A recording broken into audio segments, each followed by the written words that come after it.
Seharusnya para pengangguran ini mendapat support yang lebih baik dari lingkungan sekitarnya agar ia bisa tetap berkontribusi dalam kehidupan ini sekalipun dalam lingkup yang sangat kecil. Tapi nyatanya ketika seseorang menganggur, support system yang harusnya membuat ia bangkit malah balik menyerang, melemahkan, bahkan semakin membuat seseorang penganggur menjadi lebih terpuruk. Apa saja yang menjadi musuh bagi seorang pengangguran? Mari kita bahas.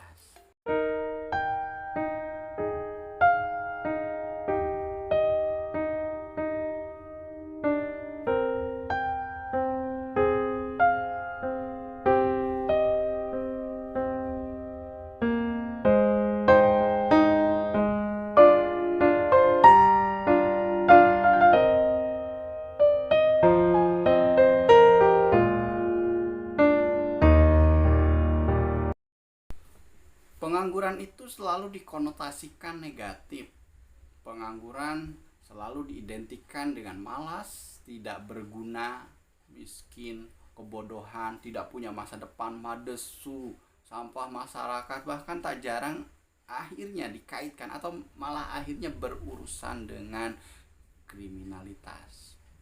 Dalam sisi yang lebih jauh dan lebih kelam, pengangguran sangat-sangat dekat dengan keputusasaan, insekuritas, bahkan dalam beberapa kasus, mohon maaf, akhirnya membuat seseorang mengakhiri hidupnya. Mengapa? Ketika seseorang nganggur, tidak punya pekerjaan, ia akan dihajar dengan rasa malu yang meluluh lantahkan seluruh harga dirinya dan nilai-nilai dalam dirinya. Ia akan merasa tidak punya harapan. Lalu, matinya harapan ini akan disusul dengan perasaan sepi. Ia merasa sendiri. Lambat laun ia menarik diri dari setiap circle kehidupan yang pernah ia punya. Lalu puncaknya, ketika ia merasa kehilangan makna dalam hidupnya, merasa tidak punya makna dalam hidupnya, maka ia mati. Ia mati secara jiwanya, bahkan ketika raganya masih terlihat hidup. Inilah alarm bahayanya. Seharusnya support system, orang-orang terdekat, lingkungannya bisa membangkitkan kembali semangatnya, membangkitkan kembali harapan hidupnya. Namun, seringkali oknum-oknum ini malah membuat pengangguran semakin tersudutkan. Siapa saja? Pertama adalah oknum keluarga. Tidak sedikit ketika ada bagian dari keluarganya yang tidak punya pekerjaan, penganggur, kehilangan pekerjaan, secara terang-terangan oknum-oknum keluarga ini menjauhi si penganggur. Tentu kita sudah banyak mendengar, bahkan ada keluarga-keluarga tertentu yang tidak mengakui pengangguran ini adalah bagian dari keluarganya, tidak dilibatkan dalam acara-acara keluarga, selalu jadi kambing hitam atas setiap masalah-masalah yang terjadi di keluarganya. Padahal seringkali masalahnya bahkan tidak nyambung sama sekali dengan pengangguran tersebut. Sering juga sengaja atau tidak sengaja si penganggur ini dibanding-bandingkan dengan bagian atau anggota keluarga lainnya. Terus juga ketika ada acara-acara besar, ngumpul-ngumpul bersama, selalu ditanyakan hal-hal terkait penganggurannya. Nah, akhirnya tentu saja para penganggur ini seperti yang saya alami, akhirnya jadi minder, jadi semakin terpuruk, jadi semakin enggak mau ngumpul di acara-acara keluarga. Males ketika harus ada acara buka bersama, terus ada halal bihalal, ada acara hajatan, males ngumpul. Bukan tidak mau bersosialisasi, bukan tidak mau berkeluarganya, tetapi kita selalu disinggung masalah pekerjaan yang membuat kita semakin merasa rendah diri, membuat kita semakin terpuruk, bahkan membuat kita merasa semakin tidak berguna. Bukan begitu para penganggur? Oknum berikutnya adalah lingkungan pertemanan. Seperti kita ketahui bersama, teman adalah salah satu bagian yang paling dekat dengan diri kita. Tapi menurut saya ada beberapa hal yang membuat lingkaran pertemanan kita semakin terseleksi dengan dirinya. Yang pertama, usia yang semakin tua membuat teman kita terasa semakin sedikit, benar kan? Terus juga yang kedua, keadaan yang berubah secara tiba-tiba atau secara drastis. Semisal ketika seseorang kaya bangkrut akhirnya menjadi miskin, atau ketika seseorang yang tadinya bekerja tiba-tiba berubah menjadi pengangguran. Ini juga secara otomatis menyeleksi pertemanan kita. Siapa yang benar-benar teman akan terlihat, siapa yang benar-benar kawan kita akan nampak juga. Nah,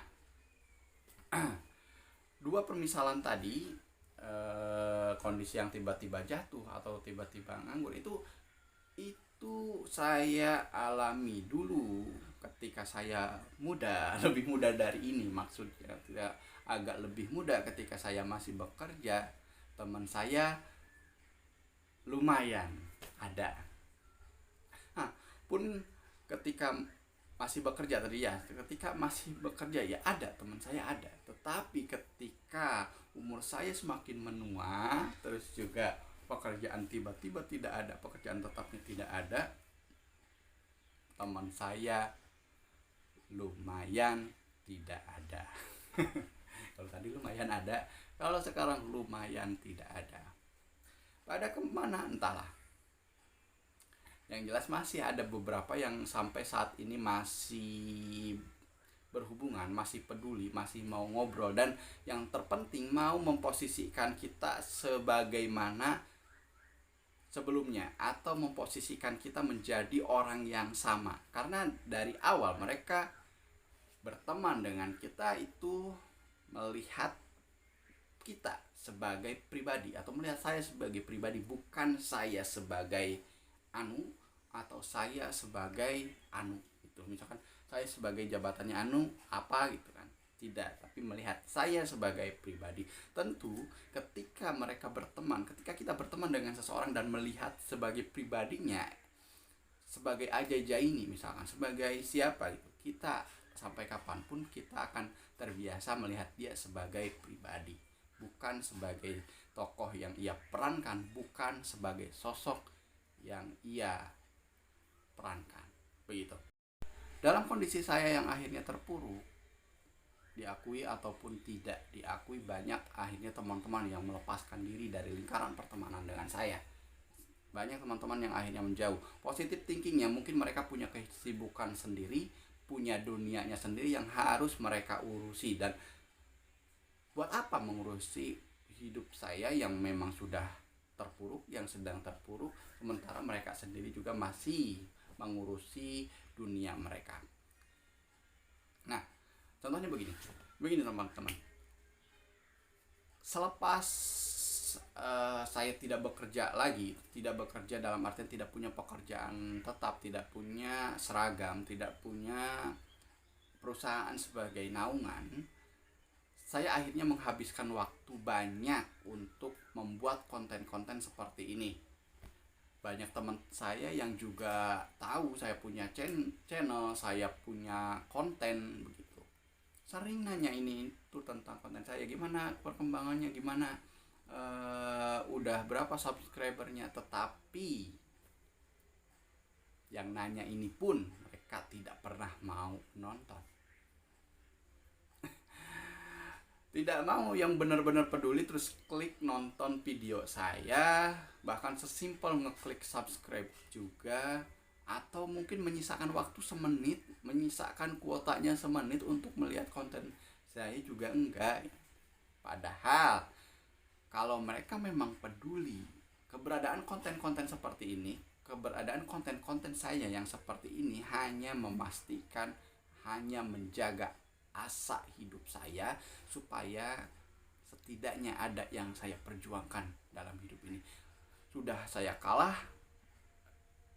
dalam bidang pekerjaan, sudah saya kalah dalam ekonomi, sudah saya kalah dalam perebutan pencarian uang. Setidaknya saya masih punya legacy atas konten saya ini. Saya masih punya karya, saya masih punya sesuatu yang saya perjuangkan. Begitu secara simpelnya.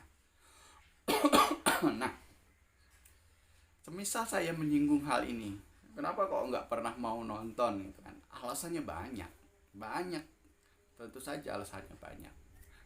Misalkan bahasannya nggak relate, terus juga agak kurang, terus juga kualitasnya yang masih buram lah.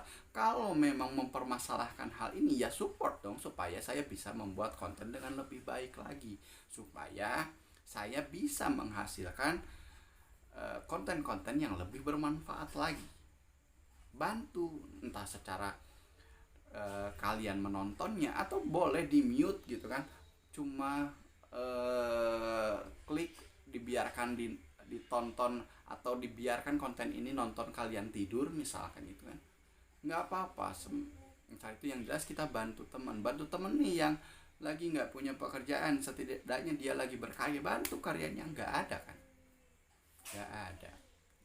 Jadi nanti sehebat apapun konten saya, sehebat apapun saya membuat bahasan gitu kan, saya membuat mengeluarkan pemikiran-pemikiran, percuma kalau kalian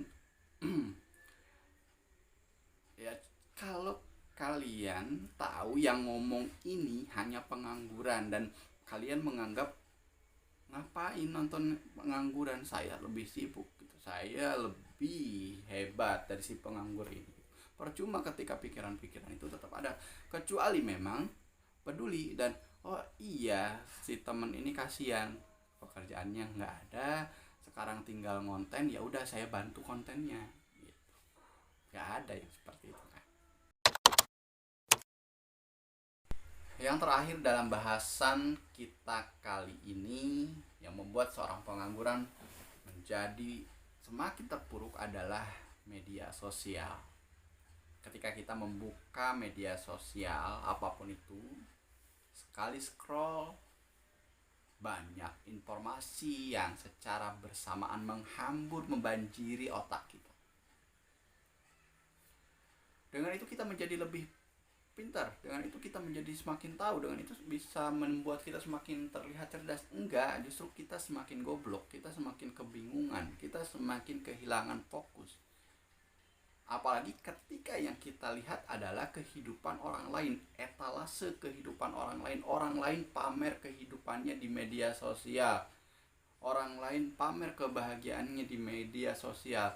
Mereka memajang kebahagiaan yang mungkin saja semu, dan kita melihat, dan kita memperhatikan, dan kita memedulikan. Akhirnya ada perbandingan antara kehidupan mereka di media sosial dengan kehidupan yang ada dalam kehidupan kita.